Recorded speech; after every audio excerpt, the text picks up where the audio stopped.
Saturday's media-hyped Justice for J6 rally in D.C. proved to be a dud. The rally, organized in protest of the jailing and prosecution of accused January 6th rioters, drew dozens of attendees and hundreds of cameras. Capitol Police prepared heavily for the event, again fortifying the Capitol with fencing and requesting the presence of 100 additional National Guard troops.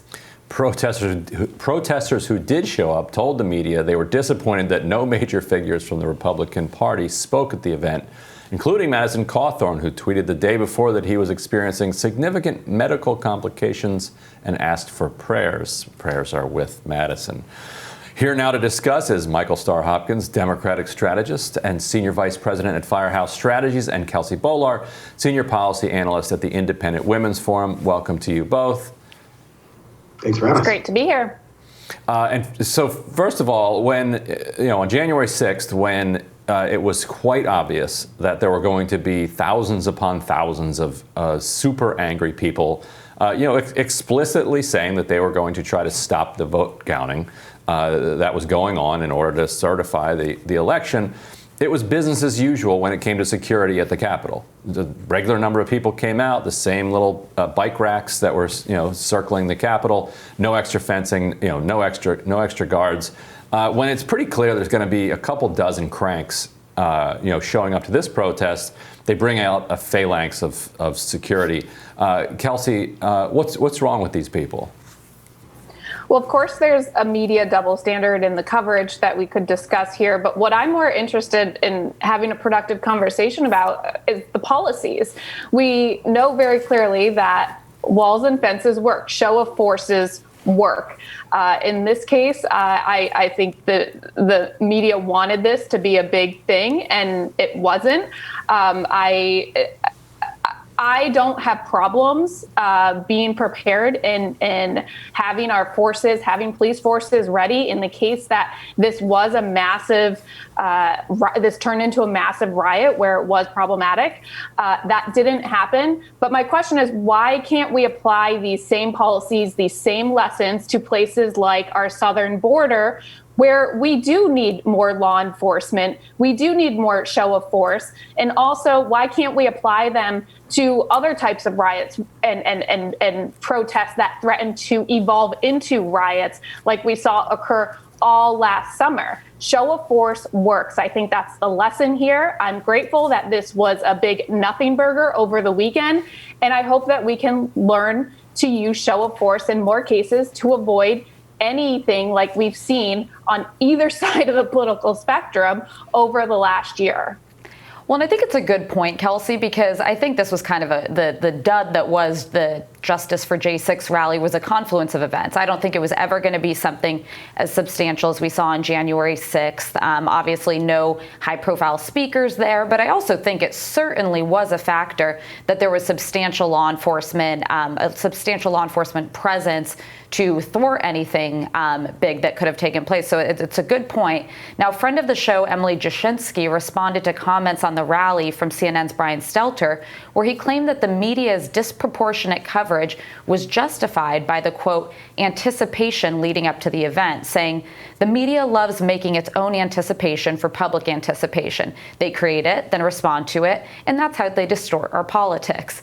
I have to agree with Emily there. I was on CNN last week and said, I don't expect this to be anything significant. They just did not have the same things in the works as January 6th. But it was almost like the media was rooting for it to be something bigger than it was. Michael, your thoughts? I think to some degree the media does want a high-profile event to bring up the ratings. But on January 6th, I've got to say, I have friends that were in the Capitol who thought that that would be the safest place for them to be and never expected what happened to reach the level it did. I think a lot of people were caught off guard, and we obviously never want that to happen again. For this rally, I think we were more prepared, and I think that show of force helped. I think the fact that the FBI has gone about arresting people who participated helped. And I think that the tone across the country right now isn't as heated. The rhetoric isn't as hot as it was in January, and that helped as well. So I think that there's a number of factors that came together to make this not the type of tragedy it could have been. Yeah, and actually, the politics were significantly different around this rally and the previous one. So, justice for J6, what they mean by that. And first of all, let's pause on how weird it is that they're co-opting kind of leftist anarchist language around this justice for J6. Justice for J20 was what the anarchists were calling for after the 2017 arrests around Trump's inauguration, and that abbreviating the month and then the date is. Left's been doing that for decades. So anyway, I guess welcome to the insurgency. Right. It's all full circle. It's all the horseshoe is here, but the politics are different. So the Justice for J6, they're protesting the conditions under which some of these rioters are being held, and I actually think everybody should be treated humanely in our prison system. And I'm glad to see them. And Michael, you and I have talked about this. You're former public defender, right? Yeah, I mean, that's the irony in all this. You've got people who are tough on crime now talking about the conditions inside of jail systems being horrible. That's something we should have been talking about forever. Sorry to interrupt you. No. But for that reason, it's not surprising that didn't generate tens of thousands of people out in the street on the right. What they came out for was to try to put Trump into the White House. But at this point, standing up for prison conditions for the people who were arrested on that day just isn't generating the same type of enthusiasm among the grassroots. Kelsey, why do you think that is? Well, first off, I appreciate your recognition that was perhaps the driving factor behind this rally or this protest. But the vast majority of onlookers thought this was just a follow-up to the January 6th. This is about overturning the election. This is about some type of insurrection. And I think that is the fault of the media, of course, not yours. You just did a good job breaking it down there.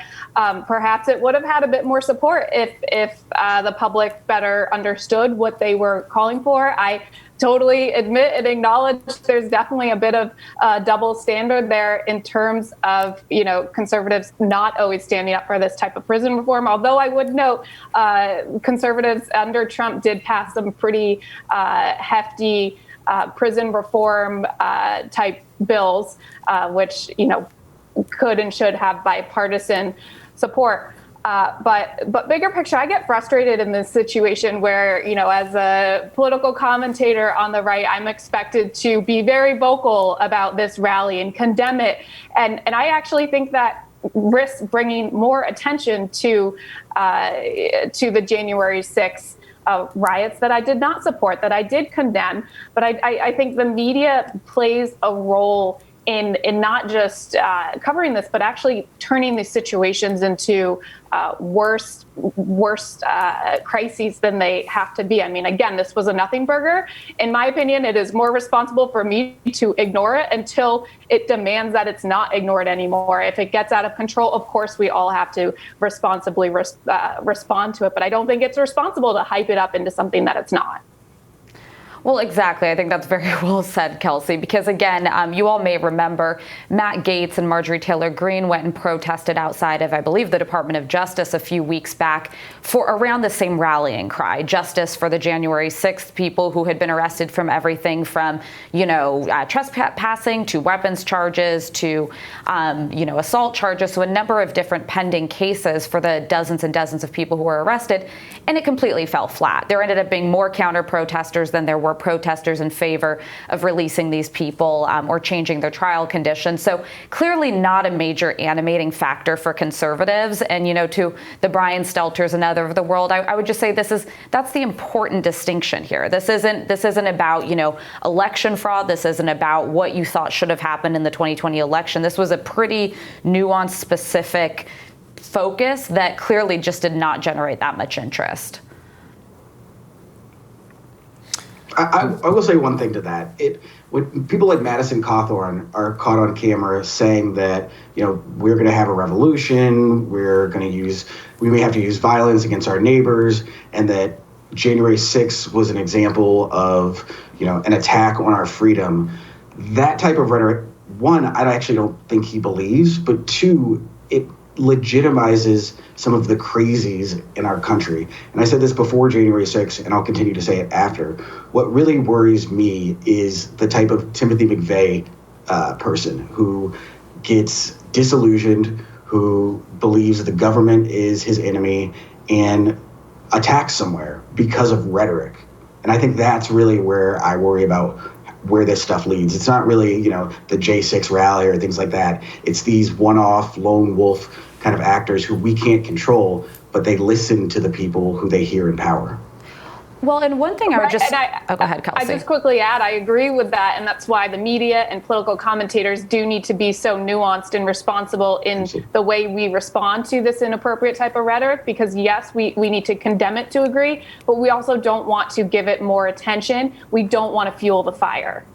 Exactly. And, as Kelsey noted, she condemned the January 6th insurrection. I was the first senior Trump official to go out ahead and do so. But something that the media, again, kind of missing the forest through the trees, this past weekend, former President Trump sent a letter to the Georgia Secretary of State asking for the election results in Georgia to be decertified. Now, to me, that would be a significantly bigger story than a nothing protest about, a couple dozen people who've been jailed rightfully jailed for protesting at the Capitol. But somehow that story was just missed by our mainstream media. Well, he's off Twitter, so nobody even knew it happened. If it's not on Twitter, did it even happen? Clearly not. And next on Rising, correspondent for The Hill, Reed Wilson, joins us to break down the urban-rural divide and what it could mean for midterms and the presidential election in 2024. Stay tuned.